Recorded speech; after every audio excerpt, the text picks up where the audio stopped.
Hey, and welcome to the Up Zone, where understanding politics is made simple. We are your two hosts, Mr. Elmer Floyd, former House Representative for the 43rd District in the state of North Carolina, and myself, Tisha S. Waddell, former City Council Representative for the 3rd District in the city of Fayetteville. Mr. Floyd, how are you today? Well, Tisha, I'm not doing well because the weather has changed. I love it, sir. And last week the line was frozen. My hard line to my house. So the Now deck is it has thawed, and my creditors now are back on the prowl again. Mr. So Floyd. not good. Let me tell you, you told on yourself last week when you said that you had to break up paying your taxes on your house. And remember, I told you, I said, now you're telling on yourself because that means your house paid for. You don't have no creditors, sir. You got people that want to borrow some money from you, not just trying to collect from you. You are the creditor, Mr. Floyd. You are the lender and not the borrower. I can't hear you. Wait a minute. I can't hear you. Your volume cut out. I can't hear you. You muted. Unmute your line. Oh, because we gotta hear you. We got a phenomenal show today. We got to hear you. Did you unplug that fancy microphone you have over there?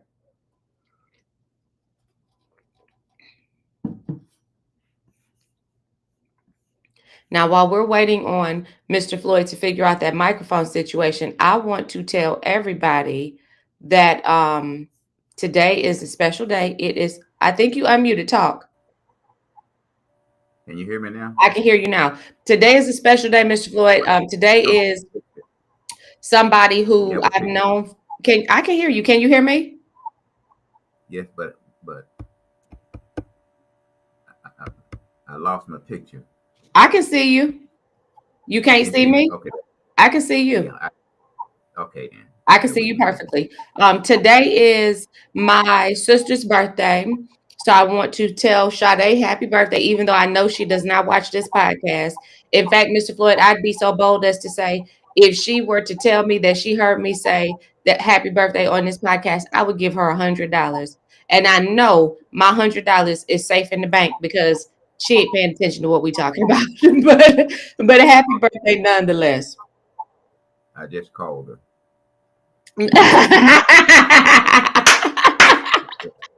I just called her. So Shop had to give up them dollars. Mr. Floyd, go ahead and finish with your announcements for this morning. Tell the people what's going on in the city. Okay, well, as you know, the Vets Unlimited, which provides scholarships to college students, is having their red and white activity, and that's going to be at the Shriners Club in Hopefield. Okay. And Commissioner Evans is having his Project Fair Start, which is going to be on February the 10th at the conference room at the Department of Social Service. And let's tell the people this. We talked about specifically what that is last week. So if you want more information on what Project First Start is, go back and watch the beginning of last week's podcast, and you can get up to speed on that. Go ahead, sir. Yes, and that's leading towards the expungement of the health persons prior to going to the expungement clinic. And one thing that I'm proud of, Chief, is the the Cumberland County Human Relation Commission is having its banquet/reception at the Botanical Garden at 11 o'clock on February 13th. And why is that? Why is that something that you're proud of, sir? That's a half century, and that I started it. Yes. Okay, so it's still legacy. Yeah, and so I'm very proud of that. And on February the 22nd at 8:30 at 306 MacArthur Road, they're gonna have a community discussion on racism here in Cumberland County. And February Specifically about systemic racism, some of the things that we have been talking about, like environmental shortcomings when it comes to how you deal with poor people and people of color, right? Yes. Okay. And then the Martin Luther King Jr. Banquet Committee is having their activity at the Metropolitan Room on February 27th. And those tickets are, I believe, is $50 per. Let me repeat now, per person. Right. Now, Mr. Floyd, when you asked me if me and Larry would be there, I thought to myself, I'm pretty sure that I have to keep an eye on my worms because Larry said we was going fishing soon. what teaching the only thing that I like to do, is provide information to our community. Yeah, Is that not to show impartiality between the organization, absolutely. Absolutely. but $50 for that ticket, and I think the NAACP banquet, which is going to be this month too, that's $50, and that's going to be at the Iron Mike on Fort Bragg. No, So Fort what, Mr. Floyd? I'm, I'm sorry, because they want to change it back to from Back Fort to Bragg. Fort Bragg. Mr. Yes, Floyd, how ma'am. much did we spend renaming our military installation? Well, it was somewhere in the neighborhood of just $6 million, and that's no problem for our community because we don't like money. So spending $6 million is no problem for our state, especially here in Cumberland County. Do And I you say remember that, the conversations that we had surrounding the renaming of this installation and the dollars and cents that it was going to cost to be able to do so? And now here we are. And I thought it was stupid when it first started. Now there's talk floating of changing it back. Mr. Floyd, what do you think about that? well, that's something that the president made a commitment that he was going to do, whether we like it or not. I He like it, just even though it's going to cost us stupid money to do it. I thought it was so dumb changing the name to Fort Liberty that I'm looking forward to it being Fort Bragg again. Like we said about your banquet, there's legacy even in the name beyond who it's named after. My mother served at Fort Bragg. She retired from Fort Bragg installation. I would like to see its name reinstated because when my children are told about and their children's children are told about their grandmother or their great grandmother's time of service, I don't want them having to try and figure out the politics behind why now we call it Fort Liberty. well, whether we like what is taking place or not, is what he when he came to Fayetteville, what he said that he was going to do, and it drew a lot of applause with those people that attended his rally here in Fayetteville. So Right. we have to look at it whether we agree with it or not. Is that if he is able to do that, and he may have to go through Congress to do that, But and he's and but he has a Republican House and a Republican Senate. and like they said, so far so good. And we have a But very strong advocate for our community in Richard Hudson. So you never know what we'll see, right? yes, What other uh, announcements do you have for us, sir? and I'm very proud again, Teach, with Fayetteville State finally moving forward on some projects that I worked on when I was in the General Assembly. One is their health and wellness facility, in which the alumni of FSU in the General Assembly was able to get the first appropriation of money towards building this facility. Now the facility is going to expand to 13.5 million Mr. dollars. Floyd, where did that first appropriation of money come from? It came from the General Assembly. Is that the Under alumni under whose leadership, sir? under well, I was part of that leadership team because Okay. there was four members of the General Assembly that was graduate of Fayetteville State. That was Representative Lucas, Representative Pierce, and Representative George Graham, who is deceased now. We met with the Speaker of the House at that time, and we talked with him about getting that money. And I had a form of amnesia when I prepared the bill, and the speaker reminded me of that form of amnesia. But he said that he would allow it to stay. So it went from 5 million to $5.5 million in the That's future. right. So we was able to get that money to start because Fayetteville State athletes did not have a room, what they call a strength room, where they can Hmm. build their strength. And so now Fayetteville State is moving forward with that. And also its parking lot and their educational building. So revenue is coming in towards Fayetteville State to improve its campus and its campus appearance. And if you So need proof of that, just drive down Langdon Street and you will very quickly notice all of the commercial building activity that is going on. Yeah. And And I've been in this community for the better part of over 2 decades. And this is the first time I've ever seen that much activity on that end of Murkison Road. what Teach, before I left the General Assembly, there was a commitment that I introduced a bill, I forgot the bill number, and that was $48 million for Fayetteville State to build an educational building. And the commitment was that in 2022 that, that they would put it, in the budget. But since I was not there, Senator DeVille was able to carry that forward quite naturally, like everything rises. So it went from 48 million to 65 million. That's So right. that building will be, we will be built. But during the time, Teach, that I served in the General Assembly, and prior to that, minority institution did not receive its fair share of capital projects. Well, Mr. Floyd, you can look anywhere around the nation and see that that is the case with HBCUs. They are typically in dilapidated repair. If you go into the dorm, they're usually very old and a little musty and dank. There's not a whole lot of development going on.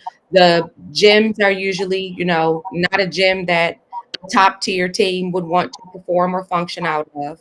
So that's been the case. So I really do want to tip my hat to everybody who was involved, including our new chancellor. He's not new anymore, but the chancellor at Fayetteville State. I want to tip my hat to all of the people who have been involved in seeing the progression of this HBCU. It is truly very much a blessing, not just for the community. I'm sorry, not just for the students of that school, because certainly for the students, but absolutely for the community surrounding that university, because it takes that community from being just some rinky dinky, dilapidated homes that have existed for the better part of almost 100 years to being an established fixture and nice housing in around a very well kept university. And that's a blessing. That's a plus. Well, if we look at it, a long range plan, we're going to see the university grow. As we seen on campus, there's a Starbucks. I mean, I And can't afford to drink Chick-fil-A. the coffee. Yeah. So, but those are things that students today are want. So you have to build the institution to fit the kind of students and the students need. Even the military that's fast forward and coming back, they are looking at changing the way in which they provide uh, what I'm gonna say food to their soldiers. They I want to go saw more that. so, yeah, to a campus style of preparing food for the military. So time changes as people changes. So the university is changing, and I'm very proud to have been a part of that while I served in the General Assembly. So Absolutely. And Mr. as Floyd, we look, I want to give you kudos for that because that's a big deal. And I want to say again, because I've said this before about the work that we've done. When you do good work, you do not have to be afraid of not being in office anymore for your work to die, because when you do good work, people carry the torch and continue the work that you started. So good work, great way to build legacy, Mr. Floyd. well, Now, thank you, Teach. Now I'm gonna let Larry know that I'm gonna send you a check, but I'm gonna ask you, please do not deposit it. don't I'm gonna cash put that. on the right corner. I'm gonna put on the right hand corner. When you carry me to court, I'm gonna show the judge. I ask you to hold this Hold check. this. It's gonna be Your posted. Honor. Mr. Floyd, listen, in all seriousness, I want to I know we have to switch topics to this, and it is a very serious topic, but let's talk about these homicides at the first part of 2025. Mr. Floyd, we closed out 2024 with glowing accolades for our community on this program. We commended our citizens for getting it together a little bit more in 2024. And now here we are in 2025 and we see an explosion of homicides. What is your take, sir? But he's, it's hard to predict human nature. You Absolutely. know, it's really hard to do that. but the homicide that occurred, my understanding of the 8-7 have been resolved.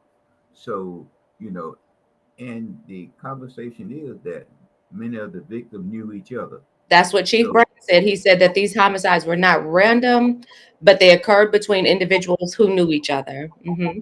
yeah, so it's really hard to predict. I mean, even if you have a law enforcement officer standing in front. Now remember, they're standing in front of every of the 208 or 10,000 citizens in Fayetteville. Okay, you don't know what the outcome of in each house. Although you have security, 208,000 law enforcement officers standing in front of each home. Right. You see, so it's hard. It's hard to predict. But think about it. 7 of the 8 have been resolved.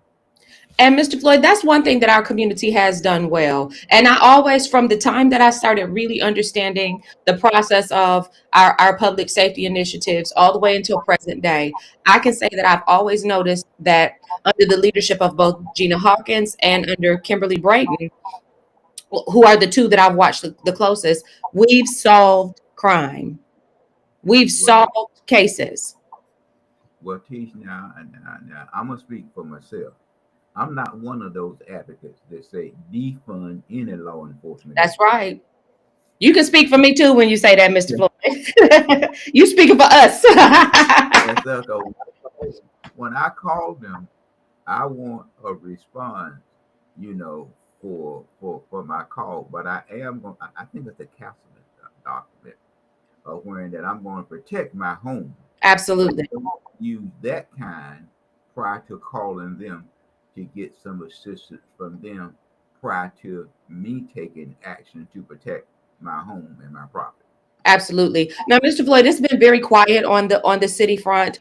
We haven't heard much about the from the city council members. We haven't heard much about what's going on at the Dust Bowl. We haven't heard much about, aside from the city staff coming out and saying that it would be like putting a straw in the middle of the ocean. We've not heard much about development over in Cedar Creek. It's been radio silence. We have not even heard anything come out of the strategic planning session just yet. So, what do you think we're waiting on with our city officials? What do you think is going on that is kind of keeping them a little bit quiet? Was it the holidays? Are they still in celebratory mode? What's going on?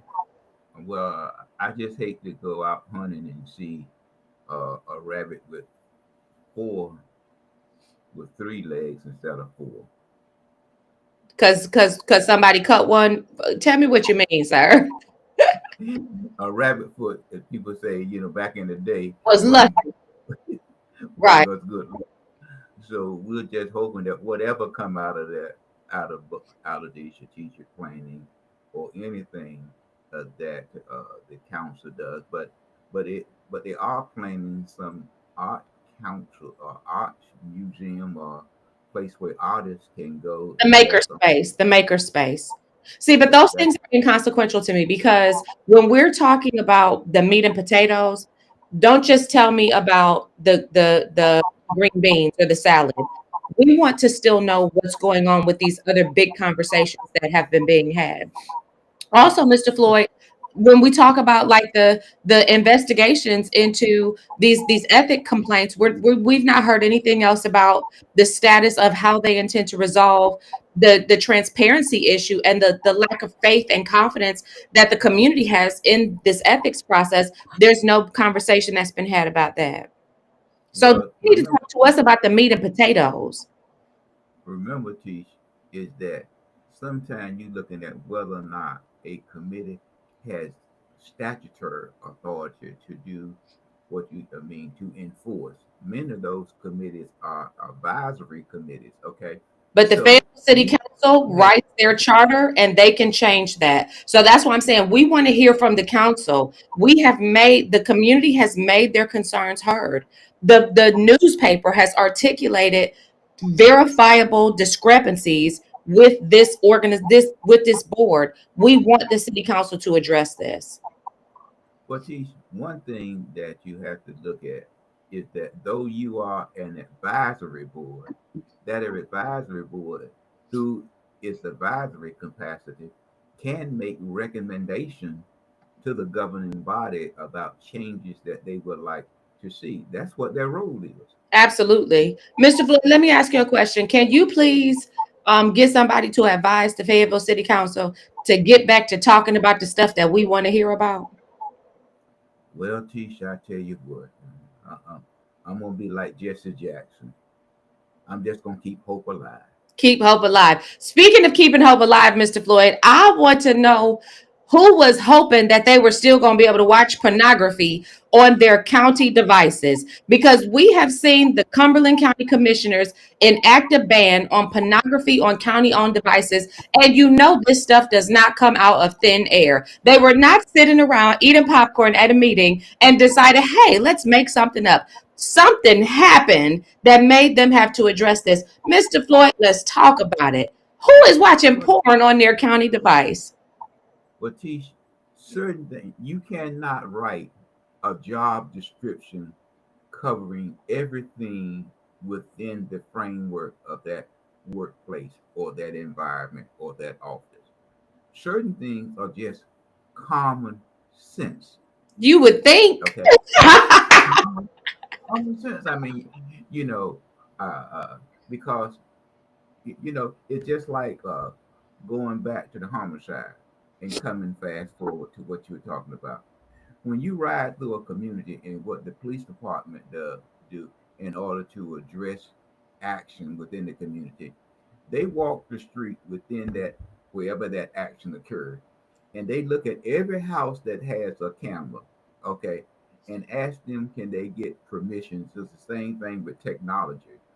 Technology can dip into your computer and see Well, and there's exactly. you have a digital footprint regardless. There's no way around unless and even if you are really technologically savvy, you cannot hide it from somebody who is equally as technologically savvy. And Mr. Floyd is so interesting because this was unanimous by the board. They approved this ban, which applies to all county employees, appointees, elected officials. The policy prohibits viewing or saving sexual pornography on county owned electronics and computer networks. This action complies with a 2024 North Carolina law requiring government entities to enforce policies restricting access to pornographic materials on official devices and networks. The law includes exceptions for specific purposes, such as law enforcement activities, identifying security threats, and situations necessary to save human life. People can be fired, they can be removed from their appointments, and as far if you're an elected official, the Board of Commissioners does not. This is the part that gets me. There's a rule for the elected officials. However, if you are an elected official, the Board of Commissioners does not have the authority to punish them for violations. Well, I thought, what is censorship? Censorship They is you want me to like they can you want me they to can do Google that. the word? Oh, you I mean mean, they can do. censor? I see what you're saying. You would think that there would be some recourse of action because this says to me that the county commissioners can do what they want and nobody can do anything to them. Which was the Well, issue that we had with the Fayetteville City Council because the policy for council is that only council can reprimand council. But I would have thought that this would have said that the commissioners can reprimand the commissioners, but it says that they can't do anything. So what is the policy of county commissioners if they do something wrong? I believe that the county, if one of their members, do that, I do believe that they would look at it from their legal counsel person to see what action that's available to them. Well, Mr. Floyd, I'm going to start doing some research. I'm going to figure out because I know the city's policy. I had to learn it because I wanted to make sure that when I was trying to bring up some order to the disorder, that I knew the policy. I'm going to look for the county's policy. And the next time we come together, I'm going to try and have that together so that we can discuss that because that's a huge gaping hole if they don't have a policy in place to be able to deal with a commissioner who violates um, a But law what you or a policy. but what you also said, except for law enforcement. Okay, so law enforcement can address that No, that's saying law enforcement can view pornography in the discourse of their job. that's what I'm saying. They can use that. You know, they can use that. County They commissioners are not law enforcement officers. no, but the sheriff's department, as an example, can use that if those individuals are using the computer without proper authorization, whatever that, okay, that if they feel that a crime has been committed, that they can use it, in that light, which is also bring punishment to that a person, uh, that that commissioner that is using it out of content. Well, this is the thing though.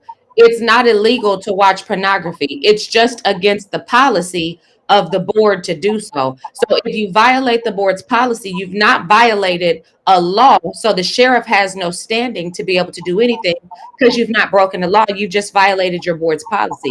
And if your board doesn't have a recourse of action for you violating their policy, the policy is redundant and mute where you're concerned because it doesn't matter because they can't do anything to you.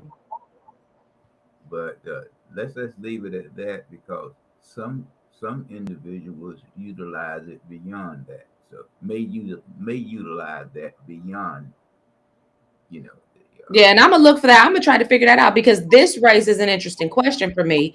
If a county commissioner violates the policy of their board, who holds them responsible? We've talked about it ad nauseum with the Fayetteville City Council. Now let's step up a level and look at the county commissioners. Speaking of the county, Mr. Floyd, let's talk about Cumberland County's recent allocation of $350,000 to the sheriff's office to tackle significant staffing shortages. Now, we talked about this last week. They were considering it. They've moved forward. So the Board of Commissioners again unanimously approved $350,000 to fund of a fund to support sheriff's office in recruitment and retention efforts. What does this look like? well, Tish, now look at where the $350,000 came from. Okay, recovery money. Mm-hmm. That's where the bonus came from. But if you look at back up in the early 2021 to 22, they reduced the sheriff budget by 18%. He Right. mentioned it, by 18%. Now the sheriff in this that he said he need this because we have what, 173 vacancies. Mr. That's Floyd, what. wait, let's go by the numbers. So the office is currently facing, like you said, 173 vacancies. 96 out of this one is gonna blow my mind until it stops blowing my mind. Out of 162 positions at the detention center, 96 of them are vacant, which means that they only have 66 positions staffed out of 162 at the detention center. I'm going to say it again. Cumberland County, this is the worst time to go to jail. They don't have enough staff to watch you and make sure you are safe. Stay out of the detention center. They are understaffed. They don't have nobody to help you in there. Stay out of there. If you getting your behind kicked in the detention center, nobody can help you because there's nobody at work. They are understaffed grotesquely. So okay, that's a big deal. Out of the 315 sworn officer positions, 77 of them are vacant. So we got a problem. Well, see, so when you look at it, T, let's look at this. And the sheriff also said that he need to raise the salary. I'm just going to say it's between 42 and 43,000. And And you you can't mentioned and you can't raise salary with retention bonuses. You cannot do that. well, that's one part of it, but they have salary lag there. So if you look at 42, let's say 42,000 uh, uh, uh, uh, times 173, that's about $7.4 million that you can use out of that budget to increase the staff, look at new equipment, and also provide medical retirement service, and also some form of daycare because you want young officers. Young officers have families and Yeah. they need some form of daycare. So what I hope is that this county board of commissioners will take a look at the sheriff's department because also too, you got to look at it now. They are building more houses in the county than they are in the city. Which means They're you're going building. to have more officers to respond, more sheriff to respond to what's going on. And it's a wider footprint. It's a Yes. much wider So footprint. and it goes also to look at when business and corporations want to relocate, and we talked about this on our program.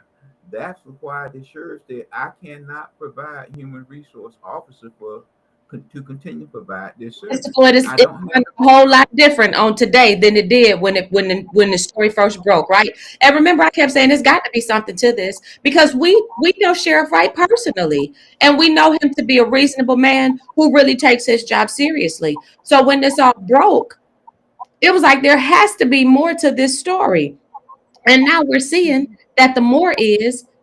Look, Cumberland County, I just don't have enough people to continue to spread my force this thin. Well, this was told to the various law enforcement officers, like in Spring Lake and Hope Mill, that have their own law enforcement officer. This was shared, and in the city of Fayetteville. This Mhm. was shared to them by the sheriff prior to the sheriff taking this action. And Mr. so when you're already understaffed, Chief, when you're already understaffed, you cannot provide full services. You better say that. You cannot. That's like You can do. asking in the instance using the detention center. That's like saying we need one person to do two people's job, and we're only going to pay you a fraction of what somebody else would pay you somewhere else to do one person's job. Well, That Chief, dog don't hunt. but Tish, you don't have to tell that. I mean, anybody with common sense that's working in a work environment, it's going to have an adverse effect on his or her morale. Okay, You so took the I'm words not out going. of my mouth. Yeah, I'm not going to do two people job and get paid for one. And get paid for three-fourths of one person's job. And Mr. No. Floyd, here's the crazy part. In a job like law enforcement, the most significant thing that is necessary, one of the most, I think integrity is probably top of line when it comes to that. But one of the most significant things is the morale of the labor force. Because when Yes. you start having law enforcement officers disgruntled and not wanting to do their job, you got a problem. You now have a public safety issue because this shows up one way or another. Well, also you got to take into consideration too. Many individuals do not want a law enforcement career as it was in the past because of the At all. environment that they are in. As we said earlier, you got some that don't want to have law enforcement, and then you have some that want to be critical, and then again you have some that want to have access to want transparent. Okay, and law enforcement, whether we like it or not, have guidelines that as it relates to how much they can provide to the public given a Right. given time. You Right. know, so there's a lot of stress on law enforcement there. But I'm saying to you, I don't want. This is for the third time today. I don't want to be saying that Floyd want to defund any law enforcement officer. Because we want them fully funded and we want Yes. them fully staffed and we want them fully functional. Mr. Floyd, speaking of, this is I think that's becoming one of my favorite things to say. Speaking of, but as we discussed, being able to kind of categorize and figure out how funding should be handled, which is a huge part of the job when it comes to being a legislator, is being able to determine where funding will go and to allocate dollars toward solutions. Mr. Floyd, we see, Well, go ahead. now you start to say what, Chief? No, I was going to say we see that the 2025 legislative initiatives, the session has gotten kicked off, and we see some key bills that are being introduced. I want to just kind of go through what some of the bills that we see are, and I want to get your take because, see, this is your wheelhouse. So I want to tell you the bill that I see, and then I want to get your take on what you think is going to happen with it. So we saw two tax and gambling pieces of legislation come forward: HB 14 and HB 11. HB 14 is an income tax deduction for gambling losses, which would allow North Carolinians to deduct gambling losses from their state taxable income, aligning with federal law. This is sponsored by Representative Aaron Pare, and this bill aims to prevent surprise tax bills for gamblers. HB 11 is a no tax on tips, which proposes a tax exemption for reported tips up to $2,500 in bonus pay and overtime earnings. It's sponsored by Reps Harry Warren and John Bell. And this bill also echoes federal proposals championed by former President Trump. Let's talk about those two. Do you think they're going to go anywhere this session? Well, you, you know, with those individuals, let me say that I can recognize, and some of them, are new legislators. Mm-hmm. Now, let me say to you, Warner and Bell, Representative Bell is the Rouge chair. So that's going somewhere, is what you're saying. I'm just saying to you, those names that I recognize, he is the Rouge chair. What is the significance? Because everybody doesn't know why I'm laughing at that. What's the significance of the rule chair? Because he determined what goes, comes, and stays. He's the gatekeeper. Yes, him So and the he puts his speaker. name on the bill, it's getting through the gate. It's got a 90% chance of getting through the gate. Okay, so let's talk about two bills that address constitutional and gun rights legislation. So we're looking at Senate Bill 14, which repeals North Carolina's literacy test requirement, and HB 5, which removes permitting requirements for concealed carry. So SB 14 would remove a Jim Crow era literacy test from the North Carolina Constitution. Though unenforceable since 1965, it remains a relic of voter suppression laws. And HB 5 would allow individuals 18 and over to carry a concealed handgun without obtaining a permit. Local sheriff's offices would no longer control permits, but they would remain available for those who want them for out-of-state reciprocity. What are your thoughts about those two?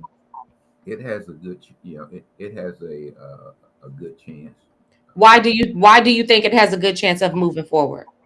Because if it's anything with guns, uh, the Republican Party somewhat favor the liberality of that. And the Okay. one, uh, And the literacy test requirement seems like a no-brainer, right? Like that should be unanimous across the board. they have tried to remove that for years, so it might have a chance now Mr. of Floyd, wait a being. minute. What the mess? What do you mean they've tried to remove it for years? There were people who stood in opposition of this being removed from the books. That was, yes. That's why Are it they has still been. in office? Because see, that's the type of thing that should be shouted from the rooftops. Well, you also got to look at the ability being the ability of the bill being heard. Okay, that's the key. You can file a bill. It You just can seems file like them all a day. no-brainer. You know, you can file them all day, but two things that's going to occur: you file the bill, it rely upon where that bill is going to lie, whether or not that chairperson, the rules chair, and the speaker want that to be heard. Yeah, I got a You lot can file to it. say about that. Let's I mean, talk you about can it file in environmental and public safety legislation, SB 20. This one's interesting. So SB 20 prohibits mass balloon releases. It would ban mass balloon releases due to environmental hazards and risks to wildlife. Offenders could face a $250 fine, but scientific and hot air balloon use would be exempt. What you think about that one? Is that going anywhere? I'm not. I don't know who the bill. Who I don't see who that one is sponsored by. I don't see the but notation of it can. It gonna be. It's gonna be filed. the Senate usually put most of their bills and their rules first, and then they pull them out at times that they wish to be heard, whenever that time is. So most of the Senate bill go into rules. Most of your House bill goes into committee, and then wind up in rules prior to being placed on the calendar. So Okay. they sort of operate. Okay. So really quickly, let's talk about these time change and education bills. HB 12 and HB 2.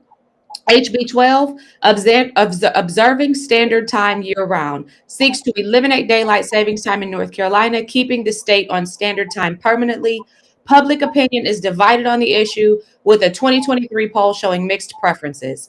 HB 2, entry fees for high school athletic events would require high schools to accept cash payments for sporting events, would also allow senior citizens with a Tar Heel card to attend high school games for free. What are your thoughts, Mr. Floyd?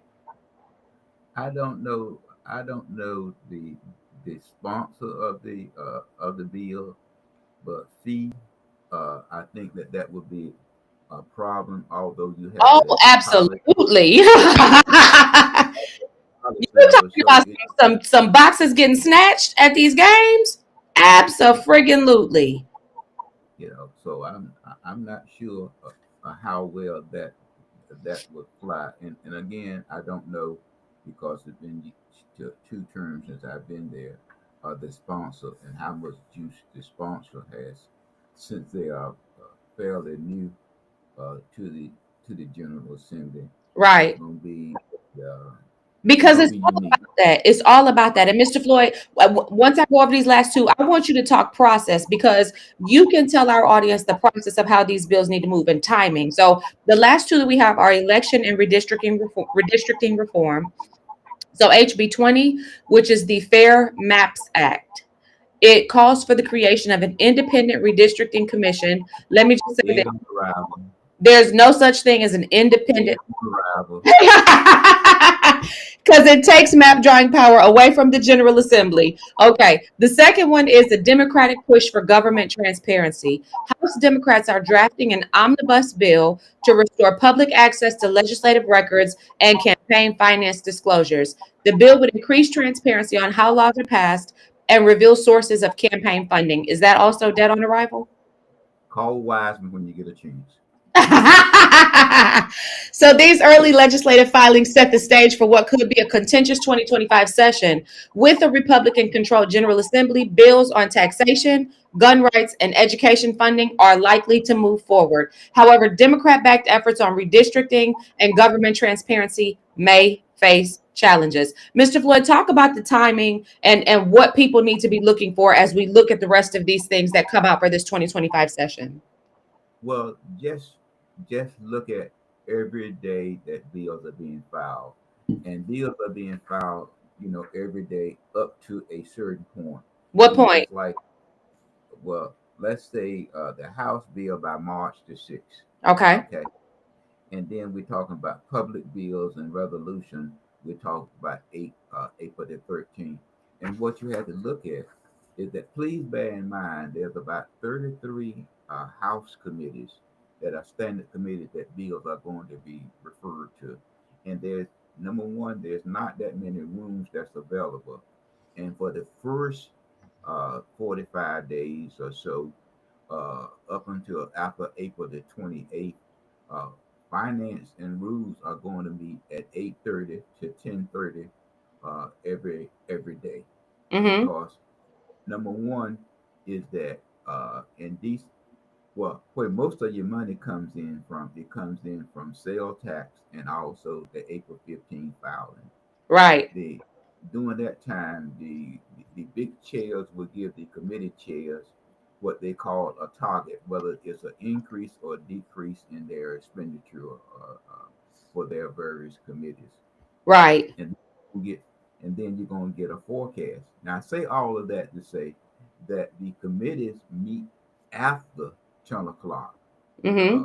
on day, and remind you now that the General Assembly comes in Monday at 7:30, and they try to leave Friday out, sometime Friday morning or Mm-hmm. Friday. So that gives the committees from 10 to possibly 2 o'clock in the afternoon with some form of lunch break to hear. Now that don't mean the committee cannot meet after the General Assembly adjourn or Right. recess, whatever, that they can meet. But you only have a very limited time that committees are going to meet. And normally they meet for an hour, other than finance and appropriation. Mm-hmm. And it's very clear to you that they have to adjourn about 10 minutes to the hour so they can reset up for the next committee. Right. So you want to talk for a long period of time on your bill, That and ain't you the miss time. it's not the time because and if you talk for a long period of time and your bill does not come out of that committee, then you have to get back in line Right. with your which it may not get heard at all during that session. So Right. you had to be very kind. You had to be very mindful of how you present the bill, and if you don't talk to that committee chair about getting your bill heard, and how that committee chair sees you, it's not likely that your bill will get a hearing in that committee, Absolutely. given the number of bills that been uh, that is filed. But we didn't see any of these bills filed by any member from the Cumberland County delegation. Uh, Right. Wherein that the county, I believe the county and the school board has met with the delegation and has asked them to provide some support that would help their various committees of community to grow. And we have to Right. be very mindful in looking at whether our delegation members have introduced bills addressing what those entities have asked them to do, and then track them and see if they have been filed or will be heard. And I doubt very seriously if many of them is going to be heard. Absolutely. Mr. Floyd, so essentially what we need people to do is go to ncleg.gov, NC, North Carolina, LEG, Legislative, GOV, Government, ncleg.gov, ncleg.gov. Go there, keep an eye on the bills that are coming up, look and see, kind of follow along with them. If you have questions or concerns, reach out to your legislators. Do not just communicate with your legislators when they come to your church or when they come to your event that you're hosting as a speaker. Communicate with them while in the course of them discharging their duties in their day to day. Why are you shaking your head, Mr. Floyd? You threw me all off in what I was saying. Teach, you can contact your legislators. And one thing that I like about them, everybody can have their legislator speed dial. Yeah, Okay, everyone can have their legislator on speed dial. But once they get elected, utilize that speed dial and see if you get a return. I know, But Floyd. I know. I know. okay, I'm just saying this to you. I mean, try getting a response for them with a concern that you have. I Okay, know. okay. I just want to share that with But that's them the people that we need to stop voting for because the people that I'm gonna just say this, the people that I call me back. you. Well, you lucky. Mr. Yeah, you lucky. I mean, Floyd, the people that you no, the people that you call you back, but that's because we we know who the people are that are really trying to do the work. Because when you make a phone call, not only do they call you back, but they move swiftly to do what you've asked them to do. Because the order of the longleaf pine award that we got for Ted Moen posthumously is evidence that you know who does the work. well, it was my understanding that you had asked someone else to I to do did. that. I asked Senator Applewhite. Okay, I didn't know who it was that you asked, but now I know. Now you know. And I had But to come you, and ask Representative Floyd because Senator Applewhite could not get it done like Representative Floyd did. well, you had to be reminded. But now, remind you now, the same governor that signed off on it. It's the governor that put her in her position, which is why I thought surely she can get this done. Well, I'm just saying to you, Tisha. I mean, if the governor would not sign a order of the long lead time for Billy Richardson. Okay, because Billy Was Richardson, he mad because Billy crossed the aisle yes, and brought money back to our community? did not sign the resolution order of the long lead time. So That's all they right. have to. I know how Billy Richardson feels when you don't get acknowledged for your contribution. But just know, Representative Richardson, that we still appreciate the work that you did on behalf of Cumberland County. And just we thank you. But Mr. Floyd, what you want to leave our people with today? Well, I just want to say, Chief, the question has been asked: uh, uh, can the governor maintain his veto power and veto proof since the Republican no longer have a supermajority in both chambers? They do have a supermajority in the Senate, but not in the House by one vote there. So there would there will not be a lot of difficult bills this session because they do not have the supermajority in the House. But what the But Mr. Democrats, Floyd, they might not have it. They might not have it in theory. I mean, in practicality, but in theory, they may very well, because look at all of the disgruntled Democrats. see, that's what they got to do, Teach. We have a representative from a minority district in Guilford County. Is the most vocal one about criticizing legislators, and especially black legislators. And the members and the African American members allow her to do that. But when I was there, I just couldn't support many of her bills, to sending her a message that I was well abreast of how she conduct her business. And you see what happened. But see, and you see what happened to you. Now, Mr. Floyd, here's the thing, and I'm glad you took us there, because I wanted to bring this up and I forgot all about it. I watched an interview recently, a Tucker Carlson interview with Mayor Eric Adams, the mayor of New York. Mhm. And as I was watching this interview with Mayor Eric Adams, the mayor of New York City, he said something that made me think about all the Democrats who have been abused by the party here locally.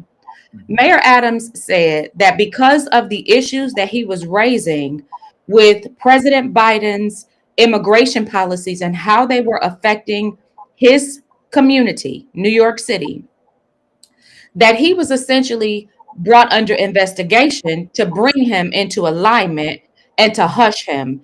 And he was told, this is going to be painful, but it will pass, like a kidney stone. This is going to be painful, but it's going to pass. And we just need for you to be a good Democrat.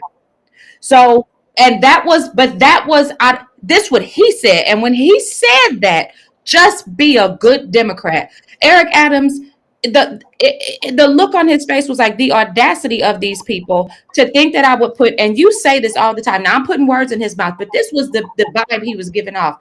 The audacity of these people to think that I would put the safety and the well-being of my community after the party politics. My people come first. And I have a lot of, the more I watch and listen to him, the more respect I gain for him, because I recognize that he is one of the people who is willing to put his own comfort on the line. And he is coming out and look, let me say it, Mr. Floyd, let me say it to the people who are watching. We need all of you who are being abused by your party and you are in political office. We need you to take a page out of Eric Adams' book and speak up. Because if you never speak up, nothing's ever going to change. If you say nothing, you're part of the problem. Eric Adams is a hero, not just to the people of New York City, but he's a hero to people like me, Mr. Floyd. He should be a hero to people like you and Kirk Devier. He's a hero because he's coming out and he's saying the quiet part out loud. They just want me to be a good Democrat. Well, Tish, let me say this, Tish. If the African American community that support, I'm a Democrat, that support Democrats. You're When you not, see you're not a good 40, Democrat, Mr. Floyd. You're not a good Democrat. when you see $40.6 million come into the Council of State, you have three African Americans that running for Council of State. Out of $40 million, you get $500,000. You have three candidates, and two of the minority candidates didn't get a dime. So, how can you actually come and send me a contribution and tell me that the Democrats and the black Democrats got to vote out the roof in 2026? That's the same thing that I told Representative Garland Pierce, and I was in the General Assembly for 12 years. I ate in the cafeteria in the back with legislator 0 times. I'm sorry, 1 time. Because I told him, I'm not going to pay you to discriminate against me. Period. I'm not going to do that. I got more gumption in myself to do that. But Mr. But Floyd, all they wanted you to do was be a good Democrat. Do what what I'm the saying, party says do. well, that was the thing, Teach, and Kurt and I, we was target because we did not. Okay, but at the same time now, the governor of this, the former governor, appointed Holmes to be the auditor. The money for the council of state chiefs was controlled by the governor. He Yeah. did not give her any money. So Dollar. was it set up to fail? Was it set up to fail? This is what I'm saying there. So what my party must do, if it must look at how they can support the government veto, they got to do several things, T. They got to stop attacking members. Okay? Yeah. They got to stop doing that. And they got to stay out of local politics. You can't go into a community and tell them who you want to see to serve you. And you got to embrace the differences of your members. Yeah. If you do that, if you don't do that, it's going to be hard for you to control or get them to sustain your veto override. And I want to leave my community with Ephesians 6, verse 1 through 9. Tell them about it. Come on. When it says, slaves, obey your masters. And you read it and you read the conclusion when you get down to verse 9. And I'll say this because I love that you bring the word of God in, because I'm going to say this. You better know who you're a slave to, and you better know who your master is. And that is why you never saw me bow down to the political system, because that is not my master. My master is my Father in heaven. And Mr. Floyd, I believe the same holds true for the other people that we are seeing say, I'm not towing your line because you are not my master. No, And it's I okay mean, if I leave this job, I'ma still be okay. I'ma be me still. But I will know that I've done what I came to do. I've done what I was sent to do. I've done it in a way that brings honor and glory to the one who sent me. And at the end of the day, I can hold my head up and I can go to sleep at night, not worrying about the FBI knocking on my door with whoever they bring to put you in them handcuffs to take you down and put you in the orange jumpsuit. I don't have to worry about that. well, that's the thing, Teach, as we exit. We have to be very mindful and quit being, please, if you don't do anything else, quit being manipulated. Just Yeah, like it's so scary. I failed to say this, Teach. That's one thing. I was at the Martin Luther King banquet. This is after I know we're closing, and one gentleman ran up to me and said, "Thank you." He said, "I didn't realize that there was no elevator in the parking deck. I parked and I just walked down." He said, "I never thought about not an elevator being installed, until you all talked about it on your podcast." So I Yeah. just wanted to know that people are listening to what we are saying on our podcast. So you have a good week. Mr. Floyd, you too. And you make sure that you keep telling a friend to tell a friend. I'll do the same. And our audience, please tell a friend to tell a friend. And we will like, share, subscribe, and follow. And we'll catch you on the next episode.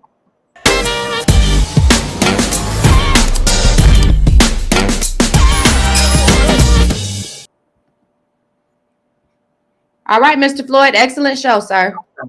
I'm trying to figure out how I can get this thing back the way I was. She said I was afraid to switch back because I didn't